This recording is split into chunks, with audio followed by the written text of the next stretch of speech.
Hello everyone, and thank you for tuning in to the very first edition of 305 News.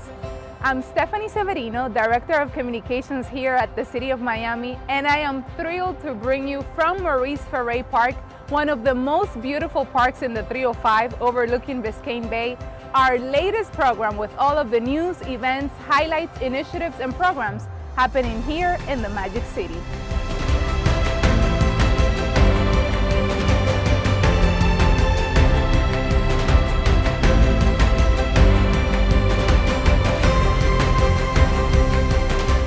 It's a new year and we're excited to start it by bringing you all things Miami so that you can get the most out of your city government and enjoy the best quality of life possible. 305 News is here to serve you, from breaking down big ticket items on the City Commission's agenda and hearing from city leaders on issues you care about to guiding you on how to get involved in local government. We're not only going to give you news you can use, we're also going to have some fun on the program too. So with that, let's kick it off.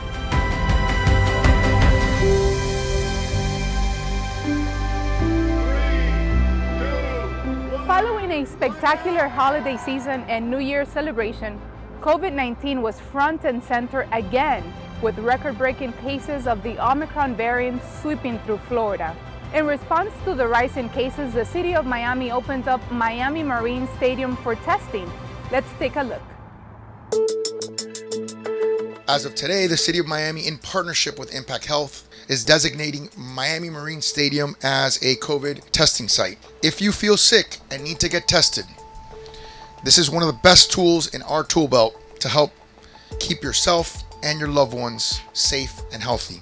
Right now, with the county seeing over 60,000 tests being performed a day, the city realized it's our job to step up and create a relief valve and help in any way we can. And our hope here is that the capacity will reach up to 2,000 tests a day if necessary, if people show up. We certainly have the logistics here on Virginia Key at Marine Stadium to do that. This is not the only site that we are looking into because the demand is tremendous. So the only answer to that is to provide more testing sites, and that's what we are working on. 3 months ago, we opened up a site just like the one we're opening up here in Jose Marti Park in Little Havana. That site is being expanded to this one here, and it will be expanded most likely to 3 additional sites as quickly as we could put it together. COVID testing at Marine Stadium is open daily from 8 a.m. to 4 p.m. And as you saw, walk-ups and drive-through options are available. And the charter of the City of Miami. Nearly 2 months after being re-elected as mayor of the City of Miami, Mayor Francis Suarez started off the new year with a new role as the 80th president of the U.S. Conference of Mayors. We as elected officials in America, the mayors of America, our primary duty, and I've learned this from Steve and Brian and Mayor Diaz and Doug and everyone who's here, our primary duty is to inspire. To inspire each and every one of us to reach and to dream and to love and to be compassionate of others, to make sure that we stop focusing on the things that divide us and start focusing on the things that unite us. And there are many more things that unite us than divide us.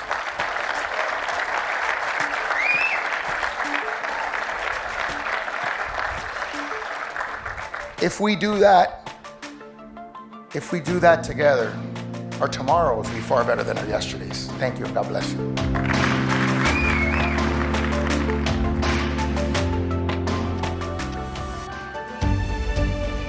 What an honor. Congratulations, Mayor.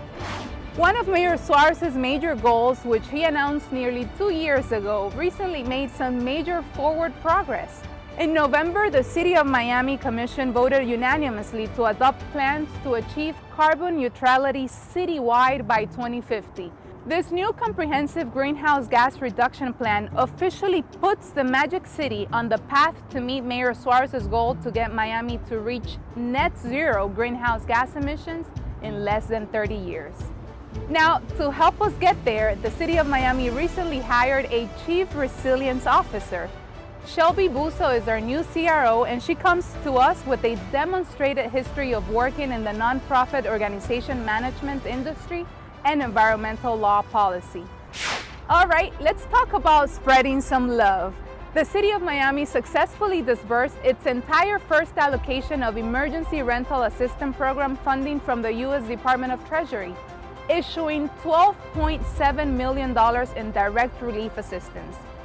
The fund helped over 1,200 families in the city who had suffered financial hardship due to the pandemic, with an average award of approximately $10,000 per household.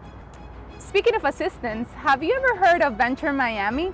You know, the guys who are always rocking those cool "How can I help" shirts with the mayor? Well, they just added a new member to the team. Meet Eric Gavin, Venture Miami's new executive director. Eric is a lawyer, community innovation leader who has worked to harness technology as a catalyst for good. Venture Miami's mission is to make Miami the capital of capital. If you want to learn more about Venture Miami, make sure you tune in to our episode 3 of the Empower 305 podcast featuring Kanasha Paul, director of FIU's Venture Miami Opportunity Program. Check it out today on your favorite streaming platform. All right, let's take a quick break, and when we get back, we'll take a look at what's on the agenda coming up.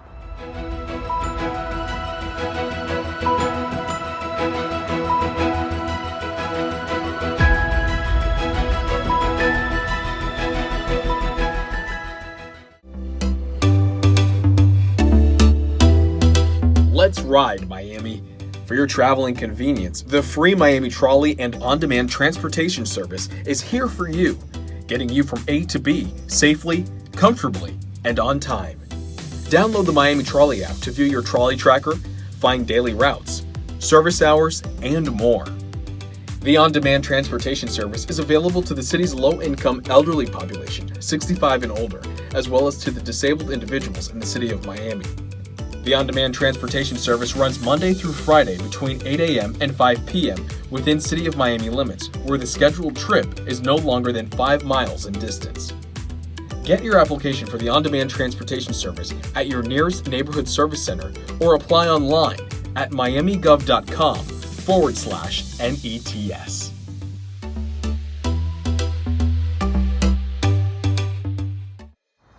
Welcome back to 305 News.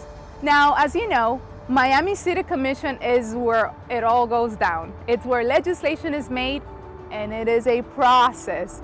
This would be a 5-hour show if we broke down every item. So for the sake of time, here are the agenda items that may have a direct impact on you in the very near future. Take it away, David. Hey, thanks, Stephanie. All right, so what's on the agenda? Well, Commissioners just approved the allocation of just over $1 million in new American Rescue Plan Act dollars to help Miamians in need. $500,000 will support the city's child care program, which offers free and reduced cost child care for local kids from infants to age 5 at 3 centers. The other $500,000 will support free meals for local seniors at 5 senior centers across the Magic City. Together, these new funds will help some of Miami's most vulnerable populations, and they're a small part of the total American Rescue Plan Act dollars that the city has invested over the past year plus on assisting residents who have been economically impacted by COVID-19. That's what's on the agenda. Back to you, Steve. Thanks, David. And to add to that, during the January 13th Commission meeting, Mayor Suarez announced his plan to achieve functional zero for chronic homelessness. The 2-year Functional Zero plan will provide services and resources such as upskilling and job training opportunities, offering care for mental and physical health, amongst other things, to the homeless. Ladies and gentlemen, we're here today to announce something incredibly important, incredibly earth-shattering. We're here in partnership with our City Commission, our chairwoman, the District Commissioner, and all the commissioners who unanimously supported our efforts to create functional zero homelessness in the city of Miami.